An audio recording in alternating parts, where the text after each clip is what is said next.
নমস্কার বন্ধুরা, শঙ্কুশমান চ্যানেলে সবাইকে স্বাগত জানাই। তো বন্ধুরা, আপনারা কেমন আছে? বন্ধুরা, আশা করি আপনারা ভালো আছে। তো বন্ধুরা, বর্ষাকালে নতুন সবজি আমি নিয়ে এসেছি আজকে, ঠিক আছে। আজকে এটা 20টা থেকে এই মাত্র তুলিয়ে নিয়ে এসেছি। এটা বাজার থেকে নয়, 20টা থেকে একদম টাটকা, দেখতে পাচ্ছ বন্ধুরা। এই পাতাগুলো দিয়ে শাক বানাবো, আর এই ডাঁটাগুলো দিয়ে আমি শীতল দিয়ে করু বানাবো। তো বন্ধুরা, আপনারা প্রথম থেকে দেখো আজকে আমার ভিডিওটা, আমি কেমনে বানাই বা কীভাবে করি। আর দারুণ স্বাদ দিয়ে খাবো। এই কচি কচি পুরা একদম, এই দেখতে পাচ্ছ একদম কচি, এইমাত্র গাছ থেকে নিয়ে এসেছি ওই জন্য। আর খেতে দারুণ হবে বন্ধুরা, দেখো। বর্ষাকালে এরকম শীতল দিয়ে পাতলা ঝুল করে খেতেও পারো। এই রেসিপিটা তো আজকে আমি শেয়ার করব না, অন্যদিন আমি শেয়ার করব শীতল দিয়ে পাতলা ঝুলের রেসিপি। তো প্রথমে আমি এই যে পাতাগুলোকে সারিয়ে একদম ভালোভাবে ধুয়ে একদম মিহি করে কুটি কুটি করে শাক করে মানে খাবো। আর এই ডাঁটাগুলোকে শীতল দিয়ে করু বানাবো। দেখো বন্ধুরা, প্রথম থেকে দেখতে পাচ্ছ সঙ্গে এটা কি, এটা হলো সজনা। এটা কে বানাবে?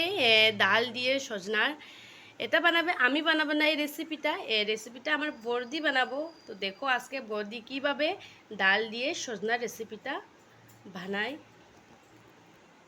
বন্ধুরা দেখতে পাচ্ছ বৌদি এখানে রান্নাটা স্টার্ট করে দিয়েছে। প্রথমে করে তেল দিয়ে দিয়েছে, তারপরে পেঁয়াজ মাঝারি সাইজে 2টা কেটে নিয়েছি, সেটা দিয়ে দিচ্ছে। আর এখানে আদা রসুনটা একেবারে গ্রেটারের সাহায্যে গুঁড়ো করে নিয়েছি। এখন দিয়ে দিচ্ছে রসুন আর আদা বাটা, আর সাথে ডাইলও দিয়ে দিব। তাই জন্য প্রথমে 5-6 মিনিটের মধ্যে এটাকে ভিজিয়ে রেখে দিব। আর টমেটো দিয়ে দিচ্ছে, স্বাদ অনুসারে লবণ দিয়ে দিচ্ছে।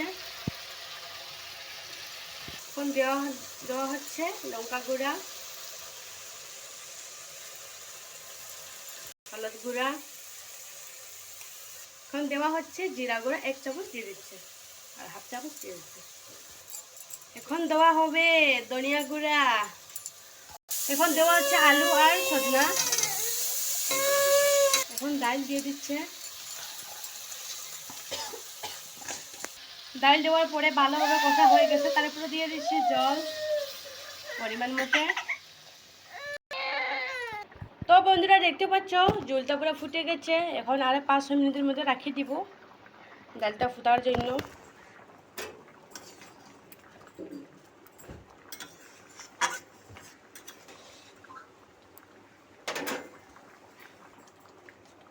তো আমার রেসিপিটা হয়ে গেছে বন্ধুরা, এখন নামিয়ে নিব। এই দেখুন, দেখতে পাচ্ছ ডালটা ভালোভাবে সিদ্ধ হয়ে গেছে, আর আলুটাও সিদ্ধ হয়ে গেছে, আর সজনাটাও ভালোভাবে সিদ্ধ হয়ে গেছে। তো বন্ধুরা, বড়ির রেসিপিটা করা হয়ে গেছে, সজনা আর ডালের রেসিপিটা। এখন আমি শাকের রেসিপিটা করে দেখাবো। তো শাকটাকে প্রথমে কড়াইয়ে দিয়ে দিব।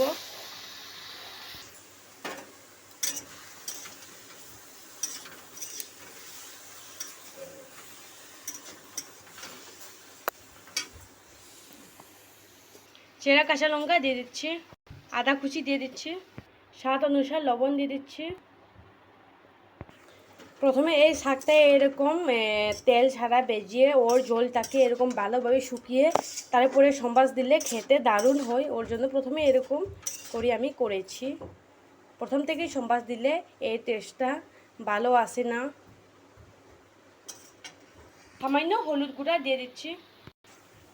তো শাকের ঝোলটা পুরো শুকিয়ে গেছে, এখন নামিয়ে নিব, তারপরে সম্বাস দিয়ে দিব। তেল দিয়ে দিচ্ছি। প্রথমে শুকনো লঙ্কা দিয়ে দিচ্ছি, তারপরে 5 ফোড়ন,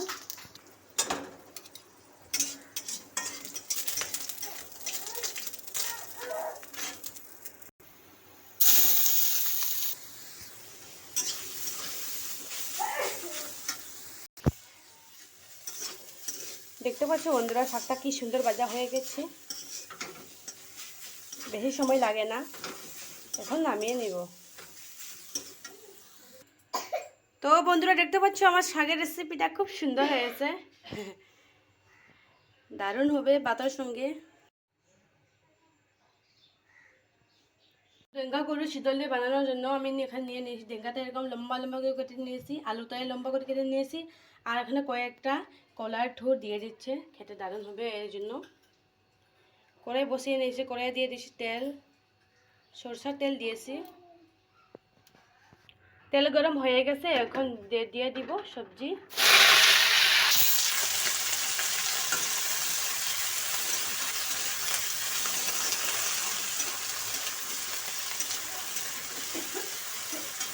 এখন দিয়ে দিচ্ছি স্বাদ অনুসার লবণ,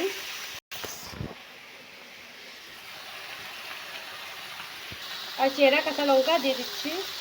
এখন দিয়ে দিচ্ছি গুঁড়া লঙ্কা, হলুদ গুঁড়া দিয়ে দিচ্ছি। এখন দিয়ে দিচ্ছে দুটো শীতল ভালোভাবে ধুয়ে রেখেছি, তারপরে থেতলিয়ে নেওয়া রসুন দিয়ে দিচ্ছি। শীতল দিয়ে ভালোভাবে কষা হয়ে গেছে, এখন দিয়ে দিচ্ছি জল।